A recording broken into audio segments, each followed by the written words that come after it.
ماشاء اللہ لا حول ولا قوة الا باللہ العلی العظیم اعوذ باللہ من الشیطان اللعین الرجیم بسم اللہ الرحمن الرحیم۔ السلام علیکم محترم ناظرین و سامعین، انتہائی پرمسرت موقع ہے کہ دو معصوموں کی ولادت بسعادت کا موقع ہے۔ ایک ہمارے رسول خدا صلی اللہ علیہ وآلہ وسلم اور ان کے چھٹے جانشین امام جعفر صادق علیہ السلام کی ولادت، دو معصوموں کی ولادت کا موقع ہے۔ 17 ربیع الاول کو دونوں کی ولادت ہوئی۔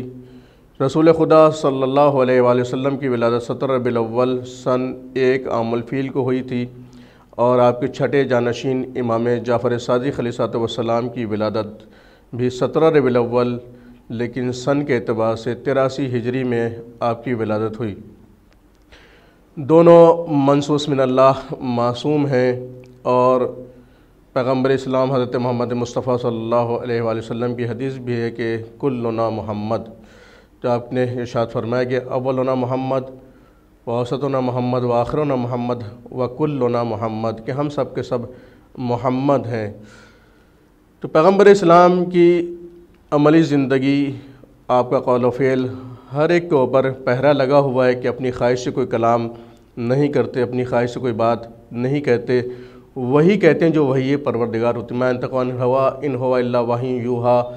کہ اپنی خواہش سے کوئی کلام نہیں کرتے، وہی کہتے ہیں جو وحی پروردگار ہوتی ہے۔ یعنی پیغمبر اسلام اپنی مرضی سے کچھ نہیں کہتے، اللہ کی مرضی کے مطابق آپ کا قول و عمل و فعل ہوتا ہے۔ ما تشاءون الا ان یشاء اللہ، یہ آیت بھی گواہ ہے کہ یہ کچھ نہیں چاہتے مگر وہی کہ جو اللہ چاہتا ہے۔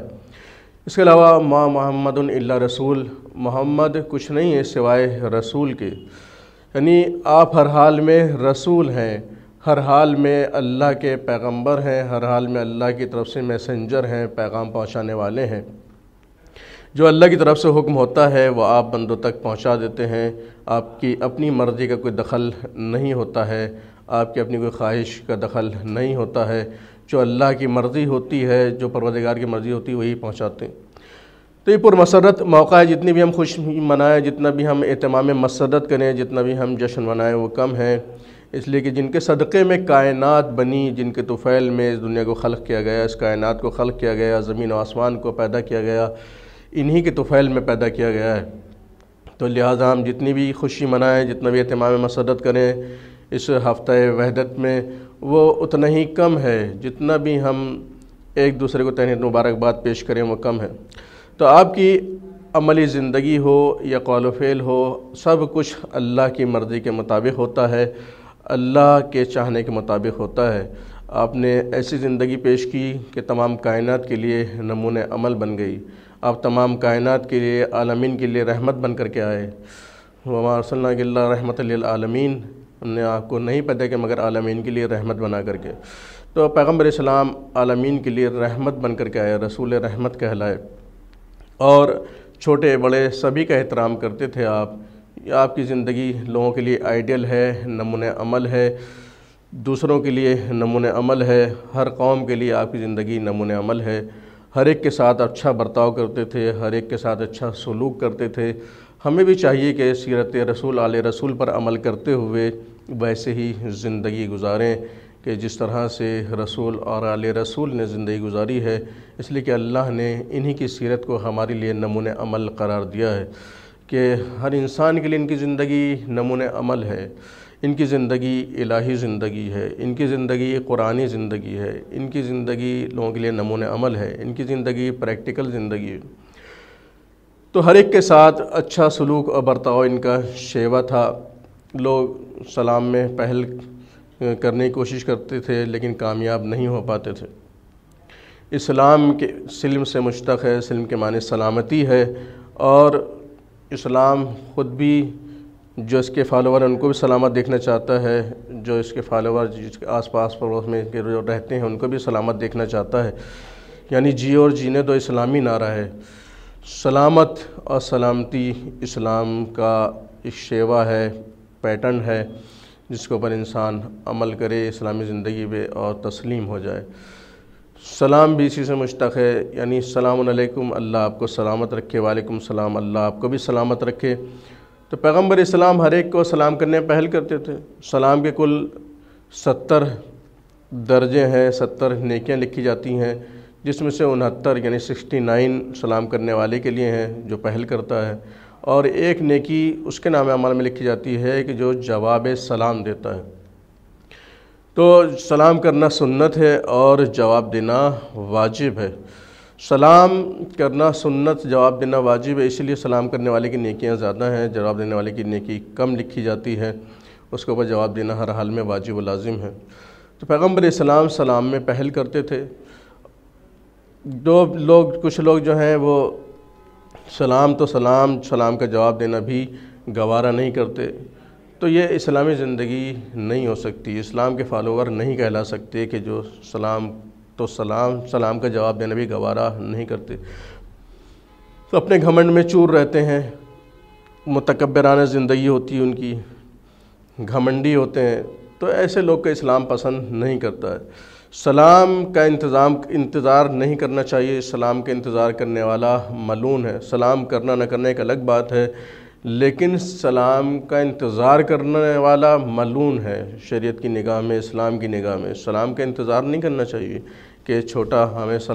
بڑے کو سلام کرے گا، اولاد ماں باپ کو سلام کرے گی، چھوٹا بھائی بڑے بھائی کو سلام کرے گا، چپراسی اپنے بابو کو سلام کرے گا،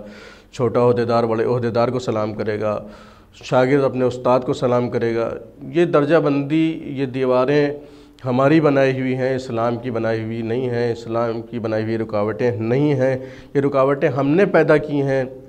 کہ کون کس کو سلام کرے، لیکن اسلامی تعلیم کے اعتبار سے اگر دیکھا جائے تو جس کو پہلے موقع مل جائے وہ سلام کرے، وہ سلام میں پہل کرے۔ ہم لاکھ بڑے ہو جائیں مرتبے اور عہدے کے اعتبار سے، لیکن رسول خدا سے بڑے تو نہیں ہو سکتے جن کے طفیل میں کائنات خلق کی گئی۔ تو رسول خدا صلی اللہ علیہ وآلہ وسلم سلام میں پہل کرتے تھے۔ کوئی سبقت بھی کرنا چاہتا تھا تو نہیں کر پاتا تھا، لوگ دیوار کے پیچھے چھپ جاتے تھے کہ ہم رسول کے اوپر پہل کر لے جائیں، ہم سلام میں پہل کر لیں، لیکن پیغمبر اسلام موقع نہیں دیتے تھے۔ جب ادھر سے گزرتے تھے تو فرماتے تھے کہ دیوار کے پیچھے چھپنے والے شخص تم پر میرا سلام ہو۔ تو لوگ پہل نہیں کر پاتے، چھوٹا بڑا جوان ہر ایک کو سلام میں پہل کرتے تھے پیغمبر اسلام، اور یہ عملی طور پر آپ لوگوں کے لیے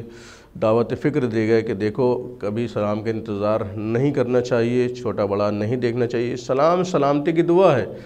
کون نہیں چاہے گا کہ سلامتی کی دعا دی جائے، کون نہیں چاہے گا کہ اس کو سلامتی کی دعا ملے۔ تو سلام میں پہل کرنا چاہیے تاکہ جواب سلام بھی ہو جائے، اور عقل مند وہی ہے کہ جو سلام میں پہل کرے، اس لیے کہ سلام کرنے والے کی نیکیاں زیادہ ہیں، جواب دینے والے کی نیکی کم لکھی جاتی ہے۔ تو پیغمبر اسلام کی یہ عملی زندگی ہے۔ دشمنوں کے ساتھ بھی آپ اچھا سلوک کرتے تھے۔ کوڑا ڈالنے والی کی عیادت کے لیے آپ گئے، جو آپ کے اوپر کوڑا پھینکا کرتی تھی، جب اس نے کوڑا ڈالنا چھوڑ دیا تو دریافت کے پیغمبر اسلام نے اب کوڑا نہیں ڈالا جاتا، وہ عورت کہاں گئی، کیا ہوا کہ جو کوڑا ڈالتی تھی، تو پتہ چلے کہ وہ بیمار ہے۔ تو پیغمبر اسلام کو یہ معلوم ہوا تو آپ اس کی عیادت کے لیے گئے، مزاج پرسی کے لیے گئے، احوال پرسی کے لیے گئے، جبکہ وہ مسلمان بھی نہیں تھی، پھر بھی اس کی عیادت کے لیے۔ یہ رسول کا فعل ہے، عمل ہے، عملی زندگی ہے کہ کس طرح سے آپ احوال پرسی کے لیے جا رہے ہیں۔ جب آپ احوال پرسی کے لیے گئے، حال چال معلوم کرنے کے لیے، تو معلوم ہوا کہ اس نے جیسے ہی دیکھا آپ کو تو کہنے لگے اب آئے ہیں مجھ سے بدلہ لینے، یعنی جو میں کوڑا ڈالا کرتی تھی اس کا بدلہ لینے آیا، وہ یہ سمجھ رہی تھی۔ تو پیغمبر اسلام نے فرمایا کہ میں بدلہ لینے کے لیے نہیں آیا ہوں، میں احوال پرسی کے لیے آیا ہوں، تیرا حال چال جاننے کے لیے آیا ہوں۔ تو جب پیغمبر اسلام کے یہ اخلاق دیکھا، یہ طور طریقہ دیکھا، تو اس نے کہا کہ کیا آپ کے طور طریقے، کیا عادات ہیں، کیا صفات ہیں کہ جس دین کا رسول ایسا ہے وہ دین کیسا ہوگا۔ اس نے کہا کہ مجھے بھی آپ کلمہ پڑھوائی تاکہ میں بھی مسلمان ہو جاؤں۔ تو اس نے رسول کے ہاتھ پر کلمہ پڑھا اور وہ بھی مسلمان ہو گئی، کہ جو آپ کی دشمن تھی، آپ کا اخلاق اور طور طریقہ دیکھ کر کے، آپ کے صفات و حسنات دیکھ کر کے متاثر ہوئی اور مسلمان ہو گئی۔ تو یہ آپ کی عملی زندگی ہے کہ آپ دشمنوں کے ساتھ بھی اچھا سلوک کرتے تھے، بہت تاکید کرتے تھے کہ پڑوسیوں کے ساتھ بھی اچھا سلوک کیا جائے، بچوں کے ساتھ بھی اچھا سلوک کیا جائے، جب اولاد دنیا میں آئے تو اس کا اچھے سے اچھا نام رکھا جائے، اگر کئی فرزند ہیں تو ایک بیٹے کا نام محمد رکھا جائے اور بہترین نام رکھا جائے، اس لیے کہ نام رکھنے کی صفات انسان کی زندگی میں آتے ہیں۔ تو آپ رحمت بن کر کے لیے آئے ہر ایک کے لیے، ہر ایک کے ساتھ خندہ پیشانی سے پیش آتے تھے، محبت سے ملتے تھے اور محبت کا سلوک کرتے تھے، محبت کی دعوت دیتے تھے، اور اہل بیت سے بھی آپ نے محبت کی دعوت دی ہے کہ جب لوگ آپ کو اجر رسالت دینا چاہ رہے تھے تو آپ نے فرمایا کہ جو قرآن کی آیت ہے کہ قُلْ لَا أَسْأَلُكُمْ عَلَيْهِ أَجْرًا إِلَّا الْمَوَدَّةَ فِي الْقُرْبَى، میں تم سے کوئی سوال نہیں کرتا اجر رسالت کے سلسلے میں مگر یہ کہ میرے قرابت داروں سے محبت و مودت اختیار کرو۔ تو اہل بیت سے بھی محبت آپ نے خود کر کے بھی دکھائی ہے اور دوسروں سے بھی مطالبہ کیا ہے کہ وہ آل محمد سے، اہل بیت سے، آپ کے اقربا سے محبت کریں۔ تو بہترین اجر رسالت یہی ہے کہ ان کے اقربا سے محبت کی جائے۔ خود پیغمبر اسلام نے عملی طور پر ان سے محبت کی ہے، کہا کہ ان کا گوشت میرا گوشت ہے، ان کی پوست میری پوست ہے، ان کا خون میرا خون ہے، یہ مجھ سے ہے اور میں ان سے ہوں، یہ مجھ سے ہیں سب کے سب اور میں ان سے ہوں۔ تو آل محمد کے لیے، اپنی آل اولاد کے لیے اس طرح سے آپ نے فرمایا۔ تو جو کچھ بھی آپ فرماتے تھے، یہ کرتے تھے، اپنی مرضی سے نہیں ہوتا تھا، پروردگار کے حکم کے مطابق ہوتا تھا، اس کی مرضی کے مطابق آپ فرماتے تھے اور آپ کا عمل بھی اللہ کی مرضی کے مطابق ہوتا تھا، چاہے گھر میں ہوں یا گھر کے باہر ہوں، کسی بھی حال میں ہوں، سو رہے ہوں، جاگ رہے ہوں، ہر حال میں آپ رسول ہوتے تھے اور رسالت کے اوپر عمل پیرا ہوتے تھے۔ تو یہ آپ کی بہترین عملی زندگی، اللہ والی زندگی، اللہ کے لیے زندگی جینا، اللہ کے لیے مرنا، اللہ کے لیے، اور اسی کے لیے سب توفیقات اور لوگوں کو تعلیمات کہ پڑوسیوں کے ساتھ کس طرح سے سلوک ہو، بھائی بھائی کے ساتھ کس طرح سے سلوک کرے، یہ تمام چیزیں، چھوٹا بڑے کے ساتھ کس طرح سے احترام سے پیش آئے، بڑا چھوٹے کے ساتھ کس طرح سے احترام سے پیش آئے، یہ تمام چیزیں آپ نے سکھلائی ہیں، بتلائی ہیں اسلامی زندگی کے تحت اور تعلیمات اسلامی کے تحت۔ سب کچھ اسلام میں موجود ہے کہ جو ہمیں رسول اور آل رسول سے ملا ہے، انسان کی پیدائش سے پہلے سے لے کر کے اور مرنے کے بعد تک کے، زندگی کے مرنے کے بعد تک کے تمام حالات، آداب، تہذیب، طور طریقے اسلام میں سکھلائے گئے ہیں، بتائے گئے ہیں، اور یہ سب ہمیں ملے ہیں رسول اور آل رسول سے۔ یہ غیبت امام کا زمانہ ہے، اس زمانے میں بھی ہمیں جو کچھ مل رہا ہے یا حاصل ہو رہا ہے وہ سب کس وجہ سے ہے؟ وہ انہی محمد و آل محمد علیہ السلام کی تعلیمات کی وجہ سے ہے کہ جو غیبت کے زمانے میں علماء کی طرف اشارہ کیا گیا ہے کہ ان سے علوم کو لے جائے، ان سے سیکھا جائے۔ تو آج بہت مراجع کرام موجود ہیں، قابل اعتبار مراجع کرام موجود ہیں کہ جن کی تقلید کی جاتی ہے اور انسان احکام اسلامی پر صحیح عمل کر سکتا ہے اس کی روشنی میں۔ تو ہمارے یہاں ان کا بھی مرتبہ اور احترام ہے علماء کا کہ جو غیبت امام میں بہترین کام انجام دے رہے ہیں، عمل انجام دے رہے ہیں۔ تو یہ رسول خدا کی زندگی ہر ایک کے لیے آئیڈیل اور نمونہ ہے، قرآن نے بھی ان کی زندگی کو نمونہ عمل قرار دیا ہے۔ لقد کان لکم فی رسول اللہ اسوۃ حسنہ، تمہارے لیے پیغمبر اسلام کی ذات میں بہترین نمونہ عمل ہے۔ تو ہم ان کی زندگی کو دیکھتے چلے جائیں اور عمل کرتے چلے جائیں۔ ہر ایک کے لیے آپ رحمت بن کر کے آئے، پڑوسیوں کے لیے بھی رحمت بن کر کے آئے، عزیز و اقارب کے لیے بھی رحمت بن کر کے آئے، تمام انسانیت کے لیے رحمت بن کر کے آئے، حیوانات کے لیے رحمت بن کر کے آئے۔ غرض یہ کہ جو کچھ بھی کائنات میں پایا جاتا ہے، عالمین میں پایا جاتا ہے، ہر ایک کے لیے آپ رحمت بن کر کے آئے اور آپ نے ویسے ہی زندگی مہربانی کے ساتھ گزاری ہے۔ آپ کی زندگی کا بہت بڑا اہم حصہ اخلاقی حصہ ہے، اخلاق کے اوپر آپ نے برسوں کام کیا ہے۔ اعلان رسالت سے پہلے آپ نے 40 سال تک، اس سے اخلاق کا اندازہ لگایا جا سکتا ہے کہ اسلام میں،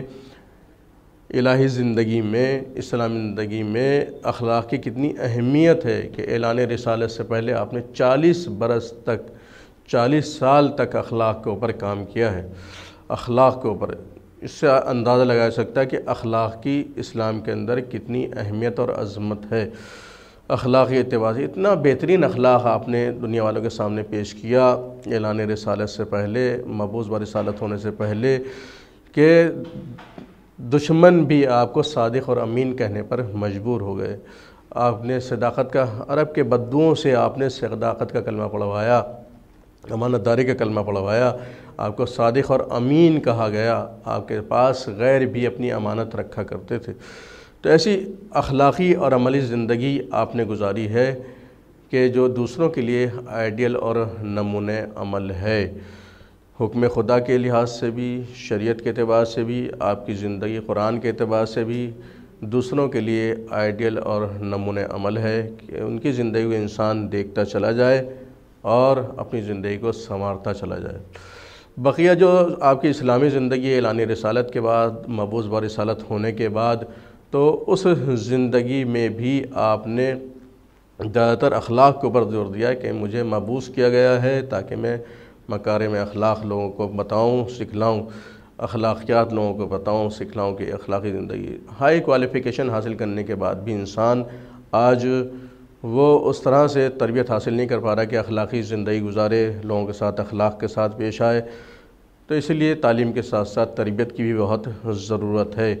انسان تعلیم کے ساتھ ساتھ تربیت بھی حاصل کرے۔ مدارس دینیہ میں تربیت بھی سکھلائی جاتی ہے، تعلیم بھی دی جاتی ہے۔ انسان کو چاہیے کہ مدارس دینیہ کی طرف توجہ کرے، ان کو فروغ دے، ان کا تعاون کرے، ان کی طرف مومنین توجہ دیں تاکہ فروغ حاصل کریں، وہاں سے بہترین تربیت یافتہ طلاب اور علماء دین نکل سکیں تاکہ وہ قوم کی بہترین ہدایت کر سکیں۔ اس طرف توجہ دینے کی بھی ضرورت ہے۔ جو اپنے ملک میں مدارس پائے جاتے ہیں، دیگر ممالک مدارس پائے جاتے ہیں، ان کا اہم رول ہے انسان کی علمی، اخلاقی اور تربیتی زندگی میں، لہٰذا ان کی طرف توجہ دینے کی ضرورت ہے۔ اس کے علاوہ جو ہمارے چھٹے امام جعفر صادق، جو آپ کے چھٹے جانشین ہیں رسول اسلام کے، پیغمبر اسلام کے، ان کی بھی ویسی زندگی رہی جیسے آباء و اجداد کی زندگی رہی ہے، آپ کے والدین کی زندگی رہی ہے، آپ کے جد رسول خدا کی زندگی رہی ہے، اسی طرز کے اوپر آپ نے زندگی گزاری۔ جان، مال، ناموس ہر لحاظ سے آپ نے خدمت اسلام کی ہے، اسلامی خدمات کی ہیں آپ نے۔ اس وقت جب بنی عباس، بنی امیہ آپس میں لڑ رہے تھے اقتدار کے لیے، اس موقع پر آپ کو بہت اچھا موقع ملا دین کی نشر و اشاعت کا۔ یوں تو تمام ائمہ نے ہمارے دین کی خدمت کی ہے، جان مال ہر لحاظ سے، لیکن چھٹے امام، پانچویں امام کو کافی موقع ملا دین کی نشر و اشاعت کا کہ جب بنو عباس، بنو امیہ اقتدار کے لیے آپس میں لڑ رہے تھے تو آپ نے بہترین دین کی نشر و اشاعت کی، علوم اسلامی کو دنیا والوں تک پہنچایا۔ ایک درس خاص ہوتا تھا آپ کا، ایک درس عام ہوتا تھا جس میں آپ درس دیا کرتے تھے، تشریحگان علوم دنیا کے کونے کونے، گوشے گوشے سے آتے تھے اور علم حاصل کرتے تھے، جس کی آج دنیا والوں نے تقسیم کی ہے کہ یہ علم دین ہے، یہ علم دنیا ہے۔ تو بلا تفریق مولا نے ہر چیز کا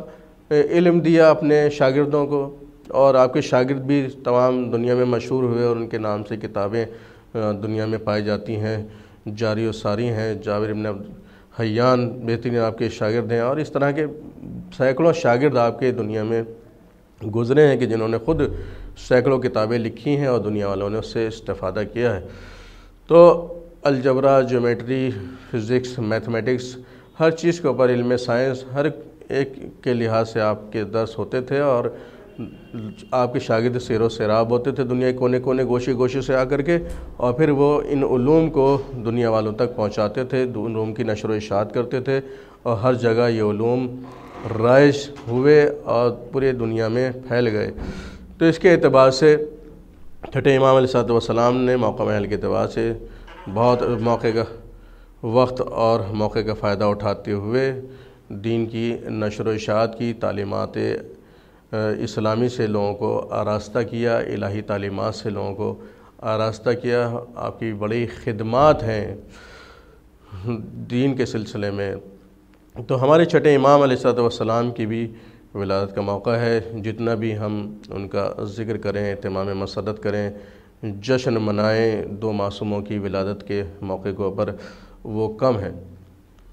تاریخ کے اعتبار سے یکسانیت ہے، 17 ربیع الاول کو ہی دونوں کی ولادت بسعادت ہے۔ رسول خدا حضرت محمد مصطفیٰ صلی اللہ علیہ وسلم معتبر روایات کے اعتبار سے یوں تو بہت سی تاریخیں ہیں آپ کی ولادت کی نقل ہوئی ہیں تاریخ کے دامن میں، لیکن معتبر ترین جو روایت ہے اس کے اعتبار سے آپ کی ولادت کی تاریخ 17 ربیع الاول ایک عام الفیل، اور چھٹے امام کی ولادت کی تاریخ 17 ربیع الاول سن 83 ہجری۔ تو اس موقع کے اوپر ہم جتنا بھی جشن منایا جائیں اور اچھے اچھے پروگرام کریں وہ باعث برکت ہوں گے انشاءاللہ۔ ان مولودوں کی ولادت کی وجہ سے، ان کے ولادت کے موقع کی وجہ سے ہم جتنا بھی اہتمام کر لے جائیں، تو چھٹے امام نے بھی بہت سی تعلیمات پہنچائی ہیں اور وہ تاریخ کے دامن میں محفوظ ہیں، دامن وقت میں گنجائش نہیں ہے، لہٰذا بات کو مختصر کرتے ہوئے چھٹے امام کی جو بہت سی تعلیمات ہیں۔ ایک مرتبہ ایک شخص آپ کا چاہنے والا حج کے لیے گیا اور کچھ رقم امام کو دے گیا کہ اس سے میرا مکان تعمیر کرا دیجیے گا۔ تو جب وہ حج سے واپس آیا تو اس نے پوچھا امام سے کہ میں نے کیا جو آپ کو رقم دی تھی اس سے آپ نے میرا مکان تعمیر کرا دیا؟ تو امام نے فرمایا کہ ہاں تمہارا مکان تعمیر ہو گیا، لیکن یہاں نہیں، لیکن جنت میں تعمیر ہوا ہے۔ تو وہ مطمئن ہو گیا کہ امام کی بات ہے، کہا کہ آپ یہ تحریر مجھے دے دیجیے گا تاکہ میں اپنے ساتھ اس کو کفن میں رکھ لوں۔ تو امام نے تحریر دے دی، اس نے اس تحریر کو اپنے پاس محفوظ کر لیا، اور جب وہ بیمار ہوا اور علالت کے بعد اس کا انتقال ہو گیا، دنیا سے گیا، تو وہ وصیت کر کے گیا کہ اس نوشتے کو جو امام نے لکھا ہے میرے کفن میں رکھ دینا۔ چنانچہ اس کا دفن کفن ہو گیا، لوگ آ گئے۔ جب اگلے روز اس کی قبر کے اوپر گئے تو دیکھا کہ وہی رقعہ جو امام نے دیا تھا اس کی قبر کے اوپر رکھا ہوا ہے۔ اب جو اس کے اوپر لوگوں نے پڑھ کے دیکھا اس کو، تو اس کی پشت پر لکھا ہوا تھا کہ چھٹے امام جعفر صادق علیہ السلام نے جو مجھ سے وعدہ کیا تھا وہ پورا ہو گیا، جنت میں میں نے اپنا مکان دیکھ لیا۔ تو یہ ایسے صادق تھے کہ مردہ بھی ان کی صداقت کی گواہی دیتا تھا قبر میں جانے کے بعد کہ جنت میں نے اپنا مکان دیکھ لیا ہے، جو امام نے وعدہ کیا تھا وہ پورا ہو گیا۔ اس کے علاوہ کوئی تحریر لکھنے کے لیے کہ کوئی چاہتے ہو کہ درخواست قابل قبول ہو جائے، اور کوئی بھی درخواست اپلیکیشن لکھنا چاہے اور چاہتا ہے کہ یہ قبول ہو جائے، منظور ہو جائے، تو اس لیے فرماتے کہ یہ بسم اللہ الرحمن الرحیم اس کے اوپر تحریر کرو۔ تو کسی نے سوال کر لیا کہ مولا کہ بسم اللہ ہو سکتا ہے کہ تعصب کا شکار ہو جائے، بسم اللہ لکھی دیکھے کوئی، تو کہا کہ بغیر روشنائی والے قلم سے لکھ دو بسم اللہ، تاکہ کام بھی ہو جائے اور پتہ بھی نہ چلے۔ اور اس میں کہتا ہے کہ جب سین استعمال کرو تو 3 شوشے والا سین ہونا چاہیے بسم اللہ الرحمن الرحیم، اس کی تاثیر زیادہ ہوتی ہے۔ تو اتنی باریکیاں بھی امام نے بتائی ہیں تاکہ لوگ استفادہ کر سکیں۔ تو یہ چھٹے امام کے بھی بڑے خدمات ہیں علوم اسلامی کے سلسلے میں، دین کی نشر و اشاعت کے سلسلے میں، کہ فقہ ہی آپ کے نام سے مشہور ہو گئے، فقہ جعفری اور فرقہ جعفریہ۔ آپ کی اتنی نشر و اشاعت کی دین کی علوم کی کہ آپ کے نام سے ہی فرقہ جعفریہ کہلانے لگا، فقہ جعفری کہلانے لگا، حالانکہ سب کچھ وہی فقہ محمدی ہے، شریعت محمدی ہے، اسی کو نفاذ کیا، اسی کا احیاء کیا امام نے، اسی کو زندہ کیا، اسی کو آگے بڑھایا ہے، لیکن آپ نے اتنا کام کیا تھا کہ آپ کے نام سے پھر جانا جانے لگا۔ تو بہترین موقع ہے، ہم اس موقع کے اوپر ہم تمام ناظرین کی خدمت میں، حسینی چینل دیکھنے والوں کی خدمت میں تہنیت و مبارکباد پیش کرتے ہیں، اسی کے ساتھ ساتھ تمام مومنین کے ساتھ ساتھ بالخصوص علماء کرام کی خدمت میں، مراجع کرام کی خدمت میں، بالاخص امام زمانہ علیہ السلام کی خدمت میں ہم اس مبارک موقع کے اوپر کہ جہاں 2 معصوموں کی ولادت کا موقع ہے تہنیت و مبارکباد پیش کرتے ہیں، اور دعا کرتے ہیں کہ پروردگار حسینی چینل کو دن دنیا رات چوگنی ترقی عطا فرمائے، آمین ثم آمین۔